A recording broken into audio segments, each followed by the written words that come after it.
Hello mga mi, ito na nga dumating na yung order ko sa Shopee. Napakaganda.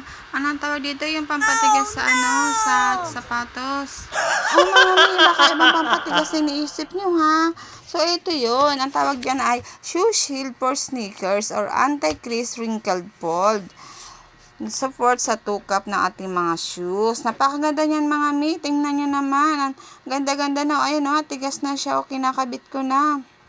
Pindutin natin, ayan o, tigas. So, hindi na magkaka-wrinkles ang ating mga sapatos kapag sinusuot natin at lagi sila magmumukhang bago at original. Tingnan nyo naman, ito, magkakabit pa ako dito sa isang shoes, diba? Ang lambot nung, nahal niya. Ikakabit natin yung shoe shield, tingnan mo, ha, mga mi, ayan o.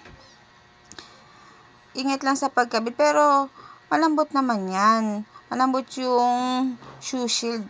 Tapos matigas naman siya pag nilagay mo na sa sapatos. Ayan, tingnan nyo. Sakto lang, may mga size yan mga mi. Makikita niya may size na small, large, medium. Depende sa size ng sapatos nyo. Ito nga, lalagyan ko pa rin isang sapatos. Ayan, lambot-lambot, diba? Para mapatunayan ko sa inyo kung gaano talaga kaganda itong nabili ko. Tingnan niyo mga mi, oh. Ayan, oh. Sakto lang siya kasi yung size ng sapatos ko ay 40.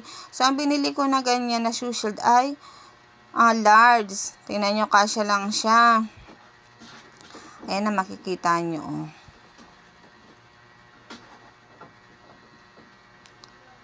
Ayan na, medyo matigas na kahit pindot-pindutin ko yan.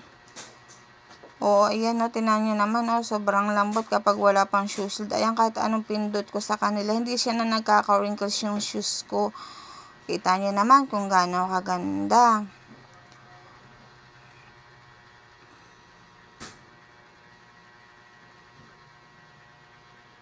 Ayan mga mi o.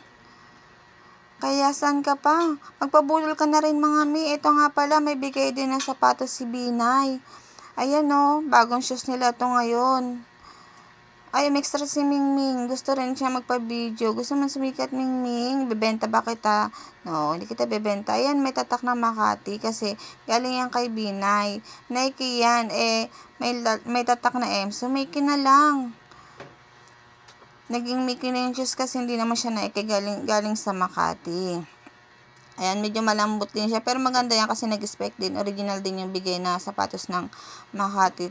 Pero lalagyan ko na lang din siya ng shoe shield para naman mas lalong maganda yung sapatos natin at talagang magmukhang original talaga ng husto.